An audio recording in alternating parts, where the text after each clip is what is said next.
Hello there, I'm Presley, and today I will be reviewing episode 4 of the Thousand Year Blood Walk.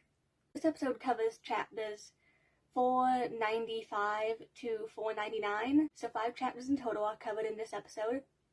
After a brief recap and the opening playing, we open up on Ugrum Hashwolf.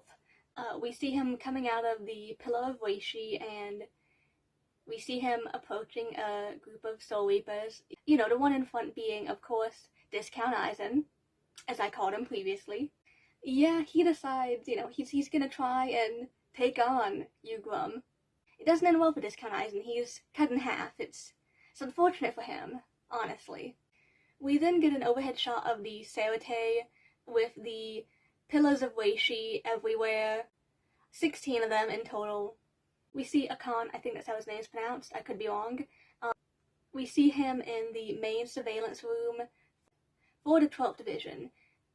And we hear the reports of all the confirmed deaths of the Soul Reapers that are out and about in the Soul Society in different locations. About 1,000 dead in 7 minutes since the first invasion started, which is honestly insane.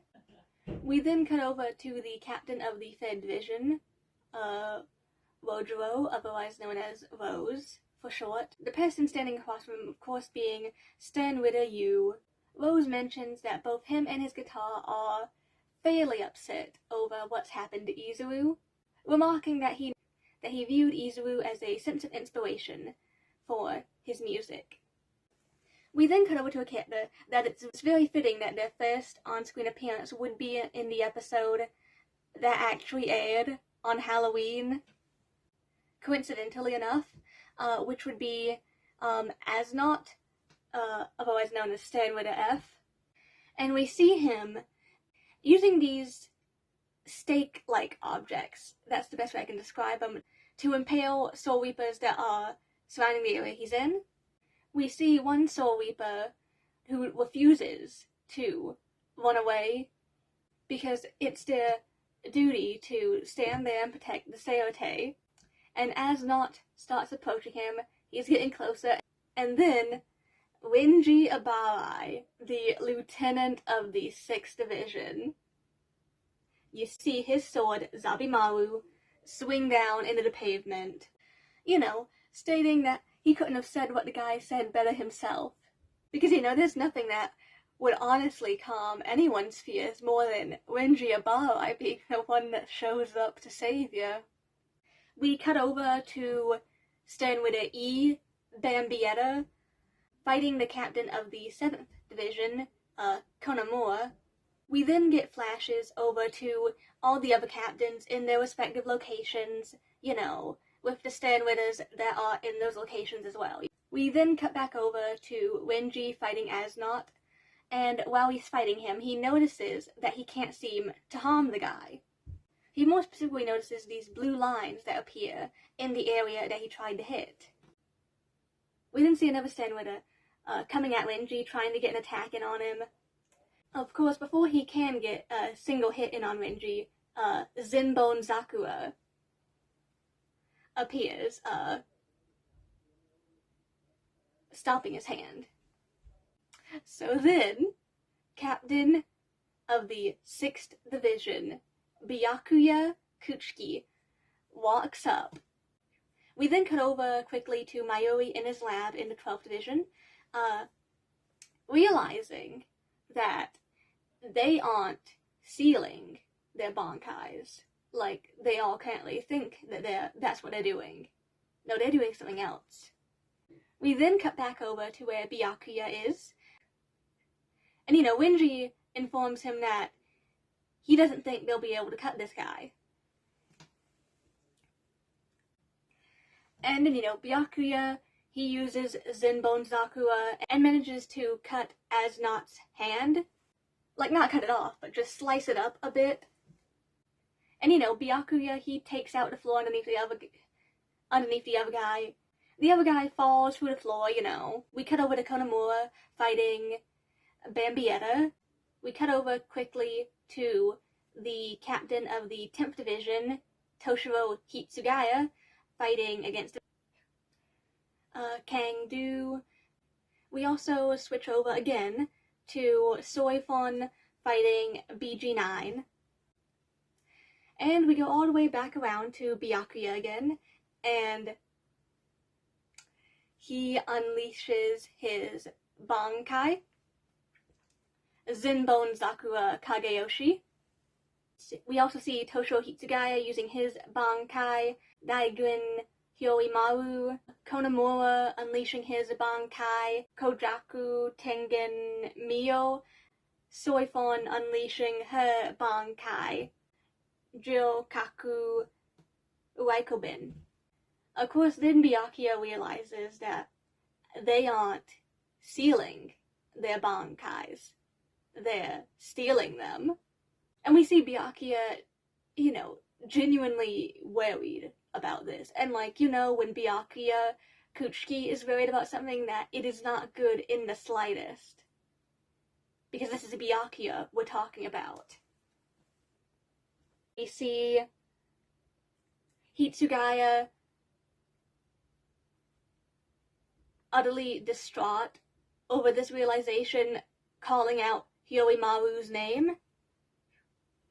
Calling out Hyoimaru's name. He tells Rangiku not to just stand there and to, inform the other captains of what they've learned. And to inform them not to use their Bankais no matter what. We see Mayuri irritated that they went out and did this and couldn't wait until, he'd finished trying to figure out what happened. But the invasion started and they were left with no other choice, unfortunately. You know how it is. We then cut over to the captain of the 8th Division, Kyoraku, standing across from the Sternritter known as Robert. Of course, that guy does manage to shoot out one of Kyoraku's eyes, which... And of course we cut back over to the As-Not fight, where we see Renji, despite having just seen his captain's Bankai being stolen from him, really thinks, what if I use my Bankai? Of course, Byakuya speaks up and is like, Renji, do not use your Bankai. We can't risk losing that. We switch back over to Akan. We haven't come to the realization that there's not really anything they can do on their own, so he feels like the only thing they can do at this point is to get into contact with Ichigo Kurosaki. Kisuke informs him that, Ichigo's currently tied up into a fight with a Sternritter, and just tells him to tell him what he needs. We see Kyuge and Ichigo fighting. Kyuge is confused and doesn't know what to think about the fact that he can't steal Ichigo Kurosaki's Bankai. Then, when he's trying to talk to Ichigo, he gets a hole shot through his chest, by Kisuke, who's basically like, hey Ichigo, you gotta go, listen, things aren't going well in the Soul Society right now, they need you over there, I'll handle things here, you head off. And, opens the gateway for him, Akan explaining everything that's happened to him over the phone. Of course, Kisuke gets into contact with both of them over the phone and, starts explaining everything he's learned about the Quincy's so far and their abilities. But before he can deliver a very important piece of information regarding why Ichigo's Bankai can't be stolen, he's cut off. The phone goes silent. The front of the gateway closes for Ichigo, and we see Kyuge, Opie, standing up. We see Kisuke with an arrow in his shoulder area. We see Chad and Orihime, not really in the best of condition from Kyuge's sudden attack. We see Kyuge use his ability to trap Ichigo in a small jail.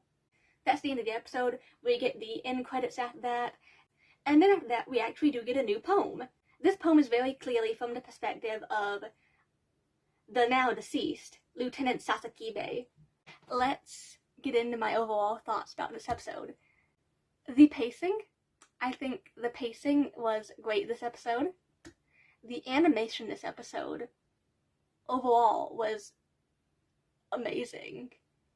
I think the introduction to Asnot was great. He looks genuinely terrifying. Like, you know, like you'd expect him to look. So it's really great that they managed to capture how unsettling this guy looks. Zenbone Sakura looks amazing so far, the way it's being animated and all. But yeah, so far the fight scenes have been insanely well done, if you ask me. Overall, I think that this was a great episode. Honestly, just what I hoped they'd animate for this episode. Well, I think I'm going to end my review here. Thank you for watching. I hope you have an excellent week, and I'll see you in the next review. Bye.